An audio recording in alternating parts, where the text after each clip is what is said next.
Video of learn with भावना। हमारा MSO 001 complete हो चुका है। मैंने सारी videos of important question with answers upload कर दी गई हैं एंड मैंने आपके काम के ईज़ के लिए एक अलग से फोल्डर भी बना दिया है ताकि आप कोई भी वीडियो मिस ना करें। और आपकी इंफॉर्मेशन के लिए टोटल उसमें 13 वीडियोस हैं, तो आप जाके एक बार या अगर आप फोल्डर में क्वेश्चन 1 से स्टार्ट करेंगे देखना तो ऑटोमेटिकली सारे क्वेश्चंस अपने आप प्ले हो जाएंगे। ऐसे ही मैं MSO 002 एंड 3 के लिए भी सेम चीज़ करती रहूँगी, राइट, ताकि आप लोगों को भी ईजी हो फाइंड करने में आंसर और आप लोगों का टाइम ज़्यादा सेव हो। Now, starting with MSO 002 का first question, what is empiricism and how is it different from the empirical approach? Right? तो ये हमारा question है। हम start करते हैं अपना आंसर। जब हम सोशियोलॉजी सब्जेक्ट के बारे में बात करते हैं वो एक साइंटिफिक डिसिप्लिन के अंदर आ जाता है, राइट। साइंटिफिक क्यों हो गया? क्योंकि हम रिसर्च कर रहे हैं, फील्ड वर्क कर रहे हैं, तो जिस भी सब्जेक्ट में रिसर्च, फील्ड वर्क ये सारी आ जाती है, ना कि सिर्फ थ्योरी बट प्रैक्टिकली बेसिस के ऊपर कोई भी चीज़ डिराइव करनी, तो वो साइंटिफिक डिसिप्लिन अपने आप में कन्वर्ट हो जाता है, राइट। मैं पहले ही आपके सारे डाउट्स क्लियर करती चलूँगी, ओके। अब जब हम बात करते हैं साइंटिफिक डिसिप्लिन तो हम देख रहे हैं यहाँ पे ह्यूमन बिहेवियर को अंडरस्टैंड करता है सोशियोलॉजी। सोसाइटी में कैसे स्ट्रक्चर्स डिवाइडेड हैं और वो पैटर्न कैसे शेप कर रहे हैं सोसाइटी को, राइट, इस चीज़ के बारे में सोशियोलॉजी स्टडी करता है। जब हम बात करते हैं सोशियोलॉजी की तो दो सेंट्रल कॉन्सेप्ट हमारे निकल के आते हैं जो कि सोशियोलॉजिकल इनक्वायरी को स्टडी करते हैं। वो हो गया empiricism and the empirical approach. तो ये दोनों अपने आप में काफ़ी डिफरेंट है। मतलब थोड़ा सा जो एम्पिरिकल अप्रोच वो एम्पिरिसिज्म से ही निकल के आया, बट डिफरेंसेस आपको जानने बहुत ज़रूरी होंगे क्योंकि एग्ज़ाम हमारा जो क्वेश्चन है वो यही है कि इन दोनों के बीच में डिफरेंस क्या है, how is it different from the empirical approach, okay. जब हम इन टर्म्स की बात करते हैं जो कि मतलब कि एक दूसरे की जगह पे भी यूज़ की जाती हैं, बट जब हम सोशियोलॉजिकल रिसर्च और नॉलेज प्रोडक्शन की बात करते हैं तो वहाँ पे इन दोनों के बीच में डिफरेंसेस और डिस्टिंक्शंस देखना बहुत ज़रूरी हो जाते हैं, right. So starting with the first point that is empiricism, जो कि एक philosophical foundation for sociology, right. ये फिलोसफिकल फाउंडेशन है, ये अपने आप में एक अलग से ब्रांच है सोशियोलॉजी की, ओके। तो एम्पिरिसिज्म है वो नॉलेज ओरिजिनेट सेंसरी एक्सपीरियंसेस, जो हम मतलब कि हमारी सेंसेस, हम जो फील करते हैं वहाँ से जो नॉलेज निकल के आती है उसको एम्पिरिसिज्म बोलते हैं। ये एम्फसाइज करते हैं कि ऑब्जर्वेशन का रोल कितना इम्पॉर्टेंट है ताकि हम किसी भी कोई भी स्फेयर है सोसाइटी का उसमें हम नॉलेज उसके बारे में प्राप्त कर सके, और कुछ भी ऐसी नॉलेज है जो हमारे काम की नहीं है तो उसको रिजेक्ट कर सके। और ये एब्स्ट्रैक्ट रीजनिंग और इनेट आइडियाज़, मतलब कि एब्स्ट्रैक्ट रीजनिंग क्या हो गई, जो हम अपने आप से हमारे दिमाग में जो हम करते हैं, राइट, जो चीज़ें हमें फील हो रही हैं, जो चीज़ें हम महसूस कर रहे हैं, जिसका मीनिंग हमारे दिमाग में हमारी गट फीलिंग क्या प्रोवाइड कर रही है, वो सब हमारे एम्पिरिसिज्म में आ जाते हैं। अब दो फिलोसफर मेन रहे हैं, John Locke and David Hume, जिन्होंने एम्पिरिसिज्म के लिए फाउंडेशन प्रोवाइड की थी। इन्होंने ह्यूमन माइंड को एक ब्लैंक स्लेट बोला था। आई बिलीव कि आप सबको ये वाली टर्म्स तो फेमिलियर होंगे, बिकॉज हाँ ये काफ़ी बारी बोली भी जाती है कि ह्यूमन माइंड क्या है, एक ब्लैंक स्लेट है, तबुला रासा है, जिसकी क्या है वो अपने एक्सपीरियंसेस से अपनी एक नॉलेज बैंक बनाता है, राइट। अब हर किसी के लाइफ में एक्सपीरियंसेस अलग होते हैं, इसलिए उनकी नॉलेज भी डिफरेंट होती है। जब हम सोशियोलॉजी में देखते हैं तो हम देखते हैं कि जो एम्पिरिसिज्म है वो सोशल फिनोमेना को स्टडी करता है बाय ऑब्जर्विंग ह्यूमन बिहेवियर। तो यहाँ पे ऑब्जर्वेशन मेथड बहुत इंपॉर्टेंट हो जाता है। वो आपस में क्या इंटरेक्शन हो रहा है सोसाइटी के डिफरेंट डिफरेंट लोगों के बीच में, और इंस्टीट्यूशनल स्ट्रक्चर वहाँ पे क्या है, क्योंकि कई बार क्या है जो हमारे सोशल इंटरेक्शन है वो बिहेवियर है, वो इंस्टीट्यूशन किस एरिया में किस बेसिस पे, रिलीजियस कोई फंक्शन है, कल्चरल है, एजुकेशनल है, उस बेसिस के ऊपर डिपेंड होता है या लेआउट होता है। अब ये क्लोजली अलाइन भी होता है with the development of positivism. ये ऐसा पर्सपेक्टिव है जो बताते हैं कि जो मेथड्स हैं उनकी एप्लीकेशन नेचुरल साइंस में बहुत ज़्यादा ज़रूरी हो जाती है ताकि हम स्टडी कर सके सोसाइटी की, ओके। अब जब हम सोशियोलॉजिकल लेंस से एम्पिरिसिज्म को देखते हैं तो हम देखते हैं कि ये अर्ली सोशियोलॉजिस्ट थे, जैसे कि ऑगस्ट कॉम्ते हो गया और अर्ली एमिले डर्कहाइम हो गया। उन्होंने बोला था, ऑगस्ट कॉम्ते ने बेसिकली बोला था कि जो सोशियोलॉजी है उसको सोशल फिजिक्स से उन्होंने रिलेट किया था, क्योंकि जब हम पॉजिटिविस्ट साइंस की बात करते हैं तो वो एम्पिरिकल ऑब्जर्वेशन के ऊपर ही बेस्ड है और वहाँ पे सोशल लॉज डिस्कवर होते हैं। सेम वे से सोशियोलॉजी भी हमारी एम्पिरिकल ऑब्जर्वेशन और पॉजिटिविस्ट साइंस के ऊपर बेस्ड है, राइट। सो ऑगस्ट कॉम्ते ने सोशल फिजिक्स से उसको रेफर किया था। कई बार क्वेश्चन आ जाते हैं, मतलब कि अगर आप कल को एमए के बाद भी अगर आप कहीं पे एग्जाम देंगे तो आपको पता चलेगा, वहाँ पे कह देंगे कि who said sociology is social physics, तो आपको याद होनी चाहिए ऑगस्ट कॉम्ते, राइट। आप लिख लीजिए, शॉर्ट शॉर्ट नोट्स अपने कहीं पे अलग से डायरी में बना के लिखते रहिए। जितना आप लिख के समझेंगे ना वीडियोस को, आप एग्जाम में और बेटर अपनी परफॉर्मेंस दे सकते हैं।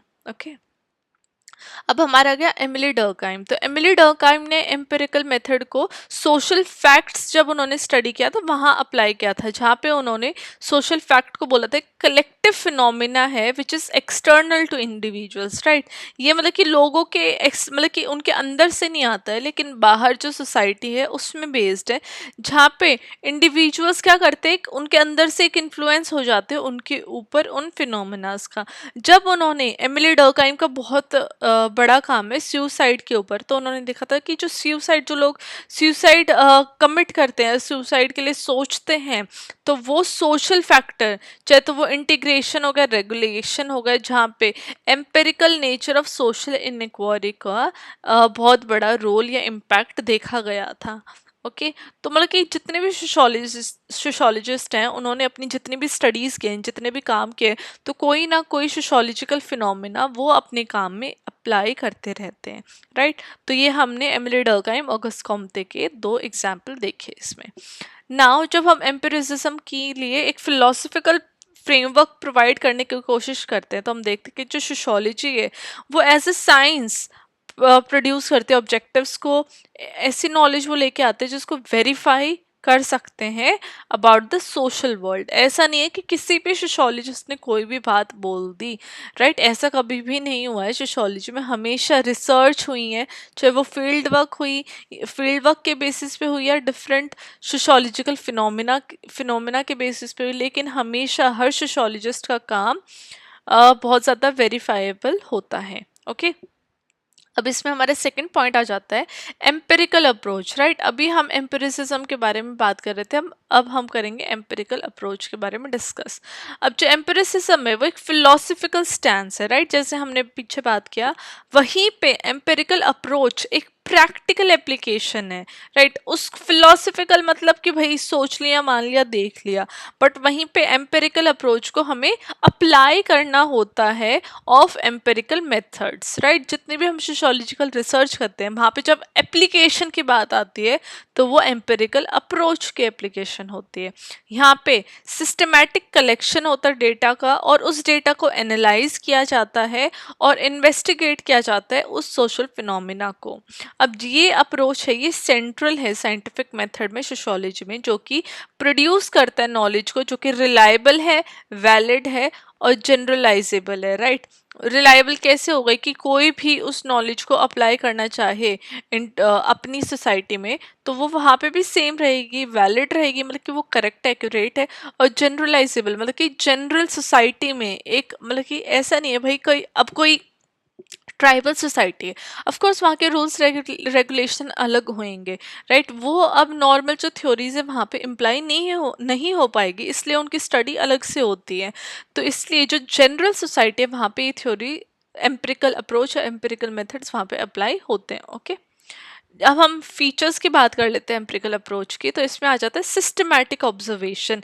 एम्पिरिकल अप्रोच के एम्फसाइज करता है कि हमें स्ट्रक्चर्ड ऑब्जर्वेशन, केयरफुल और स्ट्रक्चर्ड ऑब्जर्वेशन करनी पड़ती है किसी भी सोशल फिनोमेना की, उसको जानने के लिए।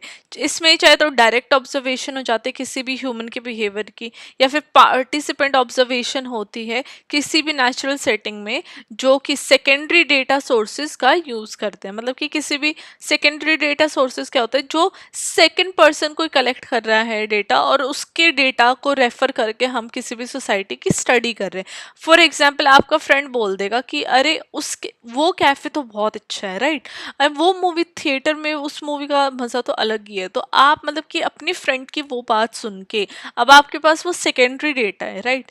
अब जो आपके फ्रेंड ने वो डेटा कलेक्ट किया, थिएटर में जाके वो मूवी देखी, वो एक्सपीरियंस गेन किया, वो आपके फ्रेंड का प्राइमरी डेटा हो गया। तो ये होता है सेकेंडरी एंड प्राइमरी डेटा में डिफरेंस। तो हमारा फर्स्ट पॉइंट हमने देखा कि सिस्टमैटिक ऑब्जर्वेशन होती है। सेकंड आएगा डेटा कलेक्शन। तो सोशोलॉजिस्ट एम्पेरिकल अप्रोच इसलिए भी यूज़ करते ताकि वो डेटा कलेक्ट कर सके थ्रू वेरियस मेथड्स, जिसमें कि सर्वे आ गया, इंटरव्यूज आ गए, एथनोग्राफी आ गई, content analysis and experiments. These are different methods through which data collect किया जाता है इन एम्पेरिकल मेथड। ओके, ना हमारा थर्ड मेथड आ जाता है डेटा एनालिसिस। अब जो ये डेटा कलेक्ट किया है, राइट, इस पॉइंट में हमने देखा जो डेटा कलेक्ट किया है उस डेटा को एनालाइज करना, चाहे तो वो क्वालिटेटिव टेक्निक्स हो गई या क्वांटिटेटिव टेक्निक्स हो गई, और उस जो हमने डेटा कलेक्ट किया उसमें क्या पैटर्न्स हमें देखने को मिल रहे हैं, क्या रिलेशंस है डिफरेंट पार्टीज के बीच में, और इन रिलेशनशिप्स की वजह से क्या डिफरेंसेस आ रहे हैं, राइट। तो इसको कहते हैं एनालाइज करना डेटा को। ऑफ कोर्स जब आप कोई भी काम करने जाते हो तो आप एक साथ इतनी सारी चीज़ें नहीं करते हो, तो later on data analysis her sociologist करता है, जो भी वो डेटा गैदर करता है, चाहे वो प्राइमरी मेथड के थ्रू हो या सेकेंडरी सोर्सेज के थ्रू हो, कैसे भी हो। तो स्टैटिस्टिकली एनालिसिस मतलब कि जो स्टैटिस्टिक्स क्या होते हैं, नंबर्स, उनका एनालिसिस करना, कोड करना और थीमेटिक एनालाइज करना, राइट, थीम के बेसिस पे कोई भी एनालिसिस है, ये सब एम्पेरिकल रिसर्च के कॉमन टूल्स हैं, राइट। ये टूल्स हैं जिसके थ्रू डेटा एनालाइज होता है एम्पेरिकल रिसर्च में। इसका हमारा फोर्थ पॉइंट आ जाता है वेरिफिकेशन एंड रेप्लिकेशन।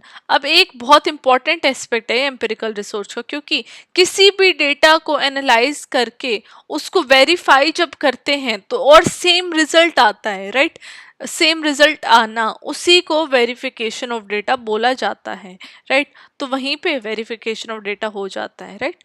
अब ये इंश्योर करता है कि जो भी हमने कंक्लूजन ड्रॉ की है किसी भी स्टडी, किसी भी डेटा की स्टडी से या सोसाइटी की स्टडी से, वो सब्जेक्टिव इंटरप्रिटेशन है, बायस है अपने उस एम्पेरिकल एविडेंस को सपोर्ट करने के लिए। इसलिए वेरिफिकेशन और उसकी रेप्लिकेशन करनी बहुत इंपॉर्टेंट है, ताकि कोई भी सोशोलॉजिस्ट ये ना सोचे कि उसका डेटा रॉन्ग है कहीं भी, क्योंकि कई बार क्या होता है अपने काम की तरफ इंसान बायस्ड हो जाता है, उसको अपने काम में कोई कमी दिखती नहीं है।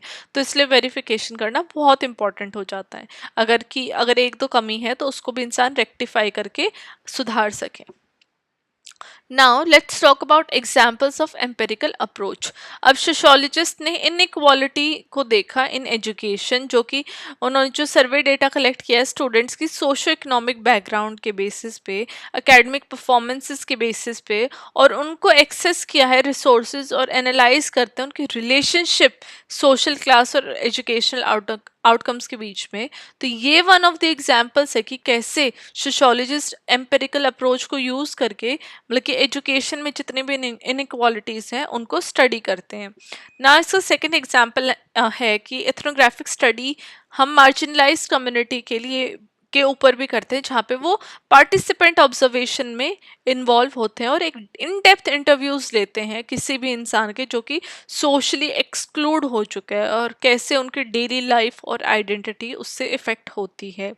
थर्ड, हम कैसे यूज़ कर सकते हैं, जैसे जब हम क्राइम एंड डिवाइसेस को स्टडी करते हैं तो सोशोलॉजिस्ट क्या है, जितने भी ऑफिशियल क्राइम स्टैटिस्टिक्स हैं उनको उनको ध्यान से पढ़ के समझ के देखते हैं कि देखते हैं कि ये जो पैटर्न्स हैं, राइट, क्राइम के, वो क्यों हो रहे हैं, उनके पीछे उनकी मोटिवेशन क्या है क्राइम करने का, और उनके एक्सपीरियंसेस मतलब कि उन्होंने कहाँ से शुरुआत की और क्यों की। इस तरीके से वो क्राइम्स को समझ भी सकते हैं और इन फ्यूचर जो क्राइम्स होने वाले हैं उनके बारे में भी काफ़ी हद तक पता लगा सकते हैं, राइट। अब आप देख लो सोशोलॉजी कितनी वास्ट एरिया में है, right. It is not just कि एक बहुत ज़्यादा छोटा सब्जेक्ट है सोशोलॉजी, बट सोशोलॉजी सोसाइटी के हर स्फीयर में यूज़ आती है।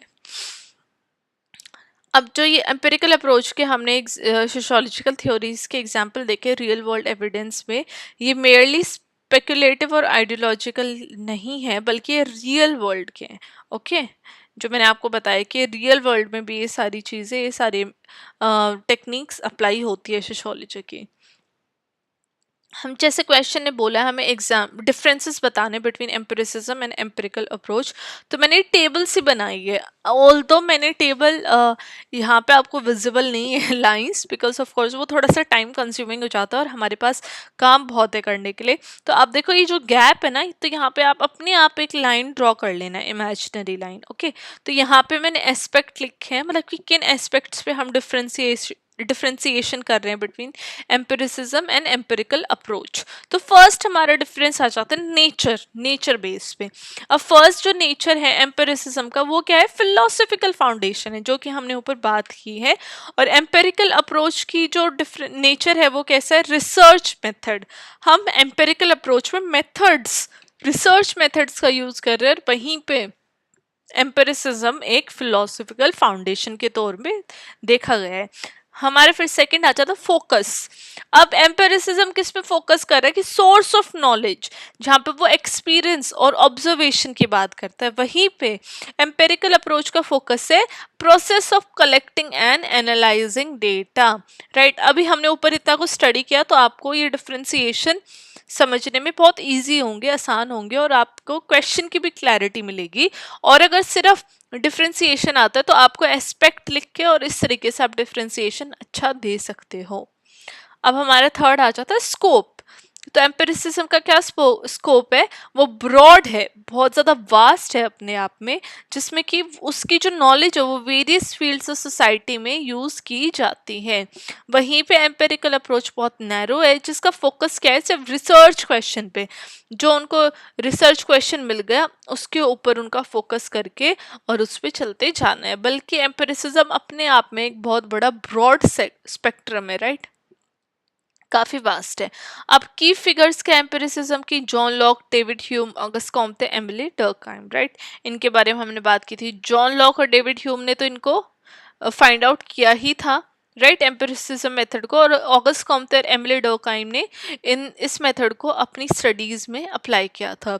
और वहीं पे एम्पिरिकल मेथड कोई भी आज का मॉडर्न सोशोलॉजिस्ट हो गया, वो जो फील्ड वर्क कंडक्ट कर रहा है, राइट, तो वो पुराने सोशोलॉजिस्ट की जो रिसर्च वर्क है, राइट, क्योंकि हमने देखा यहाँ पे सोशोलॉजिस्ट क्या कर रहे हैं? सेकेंडरी रिसर्च पेपर्स या सेकेंडरी मेथड से डेटा कलेक्ट करते हैं। तो जितने भी मॉडर्न सोशोलॉजिस्ट हैं वो एम्पिरिकल अप्रोच के अंडर आते हैं। अब इसका सोशियोलॉजी में एम्पिरिसिज्म का क्या रोल है? यहाँ पे ये साइंटिफिक सोशियोलॉजी के लिए एक फाउंडेशन प्रोवाइड करता है, वहीं पे empirical method practical research methods को एक गाइड प्रोवाइड करता है। अब इसमें एग्जांपल देख लो एम्पिरिसिज्म के। यहाँ पे सोशल बिहेवियर को as a core, as a belief लेके उनके एक्सपीरियंसेस के थ्रू स्टडी किया जाता है। वहीं पे एम्पिरिकल मेथड में क्या होता है? सर्वे कंडक्ट किया जाता है, जहाँ पे वो public opinions on social policies को मेजर करते हैं। राइट, तो ये हमारे दो एग्जाम्पल्स भी हमने इसमें देख लिए। अब हम बात कर लेते हैं सोशोलॉजिकल की इम्प्लीकेशंस क्या है एम्पिरिसिज्म और एम्पिरिकल अप्रोच की।